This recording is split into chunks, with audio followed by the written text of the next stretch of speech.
Well, I too would like to thank my friend from the Southwest, Congresswoman Sinema, for hosting this special hour to draw attention to Suicide Prevention Month, which we recognize here in September.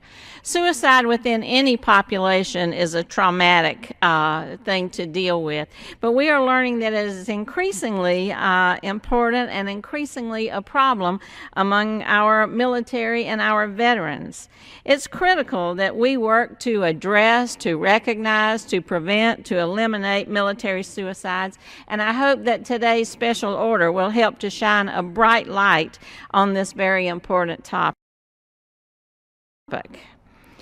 Suicide within the military is a national problem. You have heard my colleagues speak about it in their districts, in their state, and across the country. But it is especially acute in my home state of Nevada.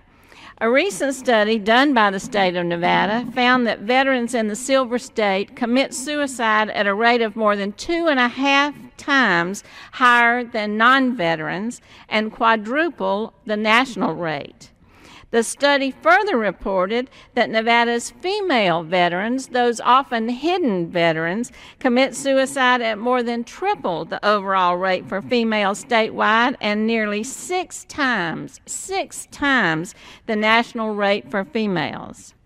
The study also found that in 2010, suicide accounted for more than a quarter of the deaths among young veterans, those between 24 years and younger, throughout the state of Nevada. This is a trend we just cannot allow to continue. As other speakers have noted, every day 22 veterans take their own lives. Almost every hour, one of our nation's heroes takes his or her life. Nearly 1 in 5 suicides nationally is a veteran, even though veterans make up only about 10% of the U.S. population.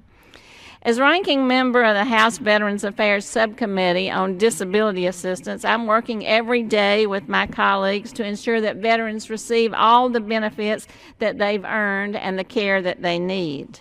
So if you are a veteran who is struggling with thoughts of suicide, or you're the friend or family member of a veteran who needs help, please contact us, reach out to us, because we need to know what the VA can do to better support and serve you. I would also encourage my colleagues to co-sponsor H.R. 2527, which is the National Guard Military Sexual Trauma Parity Act. This would ensure that members of the Guard receive all the care they need if they're a victim of military sexual trauma while on training missions. We know that if you are a victim and you suffer such trauma, that can often lead to suicide. On our committee, we're constantly working to ensure that the VA is providing care for veterans struggling with the thought of suicide, but it's also important that we reach out and assure veterans that they know that receiving help is not a sign of weakness. Instead, it's a sign of strength.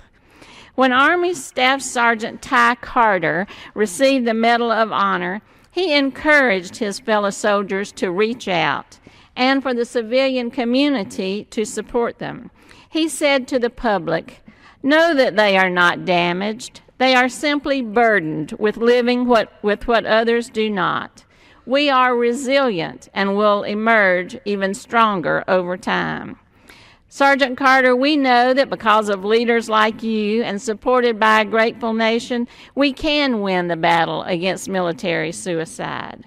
So again, let us hear from you, and let me remind veterans and those who love them that the VA operates a confidential support center that's open 365 days a year, 7 days a week, 24 hours a day. And please call if you need support. Their phone number is 1-800-273-8255, and then just press number 1. You can also send a text message to 838-255. So don't hesitate to reach out. Someone will be there to hear you. Just as you never leave a fellow soldier on the battlefield, we can't leave anyone behind when they come home. When they come home with wounds that are both visible and hidden, we should be there. So thank you to my colleagues and to the Congresswoman from Arizona for giving us an opportunity to send this message.